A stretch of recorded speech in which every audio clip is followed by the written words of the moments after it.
Die Gaza Vredesplan. Hierdie Gaza Vredesplan was die algemene vredesplan wat ten doel was om die oorlog en mensenslagting wat in Israel en om Israel geheers het te staak. Hierdie finale vredesplan sou hoofsaaklik tussen Israel en Hamas plaasvind, wat ten doel was om vrede en stabiliteit in die Midde-Ooste omgewing te bring, wat deur Amerika se president Donald Trump geïnisieer was. Dis was in plek gestel deur president Donald Trump. Die finale vredesverbond volgens Daniël 9:27. Ons gaan later om stukkie vir stukkie uitmekaar uittrek, soos 'n stukkie vis wat jy eet, dat ons by die graadjies kan kom, né? Maar nou wil ek kom basies net lees aan een of twee puntjies raak. Die finale vredesverbond volgens Daniël 9:27, en as jy nou jou Bybel het, kan jy hom oopmaak en saam lees. Kom nou lees ons net eers wat verklaar Daniël 9:27. En ek lees uit die 33 Afrikaanse Bybel. En hy, nou onmiddellik vra ek, wie's die hy? Kyk my vingers.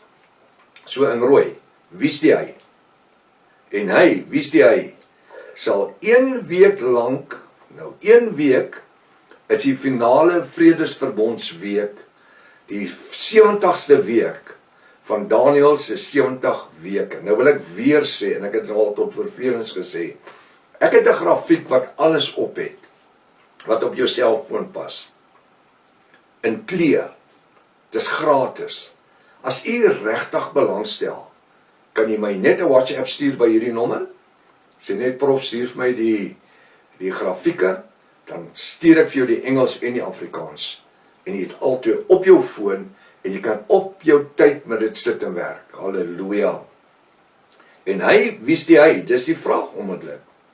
Sal 1 week lank, nou 1 week is die 70ste week van Daniël, en ons gebruik net die Hebreëse kalender, want wanneer Jahwe, dis God met Israel praat, dan het hy met die Israeliete gepraat, nie met die Romeine of met die Grieke nie.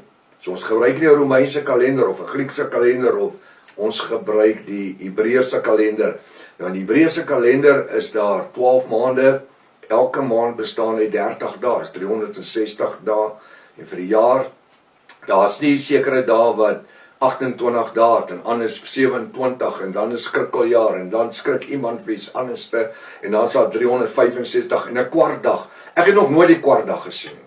Ek het nog nooit opgestaan, en dan begin die oggend, en dan 6 ure later, dan is die dag klaar nie, want die dag bestaan uit 24 uur, so dit moet dan net 6 ure wees, die kwartdag, nee, nog nooit nie, so, nou ja, ek is te dom vir daai een. So wanneer ons na die weekverbond kyk, die week gebruik ons die Hebreëse kalender, so 1 week is 7 jaar, 7 jaar op die Hebreëse kalender, werk hy 2520 dae, dis ook 84 maande, so hy verwys na 1 week, 7 jaar, die 1 week, die finale verbondsweek van Daniël 9:27, en dit is 2520 dae, en 84 maande, nou sê hy, en hy, wie sê hy, sal 1 week lang 2520 dae, 7 jaar, 84 maande, met baie, wie's die baie, ek vra die vraag, wie's die baie, 'n sterk verbond, 'n sterk, ek sê in hakies, vredesverbond sluit. En gedurende die helfte van die week, so as ek nou die getalle wat ek vir julle gegee het, net nou 2520, 7 jaar, 84 maande, en 1 week vat, dan kom ons nou by die volgende uit, en gedurende die helfte van die week, nou die helfte van 2520 is daar natuurlik 1260 dae. Die 7 jaar is natuurlik 3,5 jaar, 3,5 jaar. 1260 dae, 1260 dae. 42 maande, 42 maande. So dit gee my die 1 week, 7 jaar. Sal hy wie in die tempel sit, nadat hy die vredesverbond gesluit het. Nou hoekom sê ek hy moet in die tempel sit? Jy sal sien hoe kom ons by die 1 Tessalonisense hoofstuk 2, waar hy sê, na hy die vredesverbond aangekondig het, gaan hy in die tempel sit en naamlik Israel offers brand. Want hier sê hy dit, en gedurende die helfte van die week, 3,5 jaar, 1260 dae, 42 maande, sal hy weer, wie's die hy? In die tempel sit, nadat hy die finale vredesverbond, soos like het, luister wat sê hy nou hierso. Slagoffers en spysoffers laat ophou. So hy gaan in die tempel sit en slagoffers en spysoffers laat stop.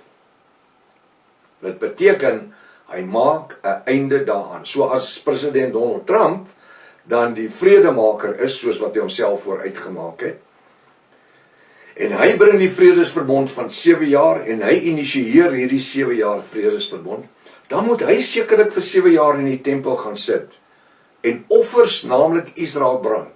Nou eers wil ek vra, in watter tempel in Jerusalem? Dit kan nie Dome of the Rock wees nie, want die Islamiete sal hulle doodmaak daar, kele afsny. So waar is die tempel? Hulle gaan 'n derde tempel bou. Maar ek dink dan klaar, hoe kan hy 'n derde tempel bou wat hy moet gaan insit as hulle dan al klaar die verbond geteken het verlede jaar? Sien jy hoe die mekaar is, die ouens? Hy moet in 'n tempel gaan sit. Hy moet in die tempel gaan sit en hom voorgee om God te wees, soos wat die ouens daar buite kan sê. Hulle verstaan nie wie is Elohim nie. So hy gaan in die tempel sit en naamlik Israel aan God offers bring. Dis nie offer wat Jahwe wil hê nie, ons Vader nie. Slagoffers, nou sê ek wil net weer graag lees hierso. Hy sal 'n sterfverbond sluit en gedurende die helfte van die week, 1260 dae. Nou, wie weet wat die verbond het nie wat geteken was, het nie eers 6 maande gehou nie. Never mind 1260 dae nie, 3,5 jaar nie. So is 1260 dae, 3,5 jaar, 42 maande. En dan sê hy ook 'n tyd en 'n halwe tyd. Tyd en 'n half. Dis die beeldspraak vir 3,5 jaar.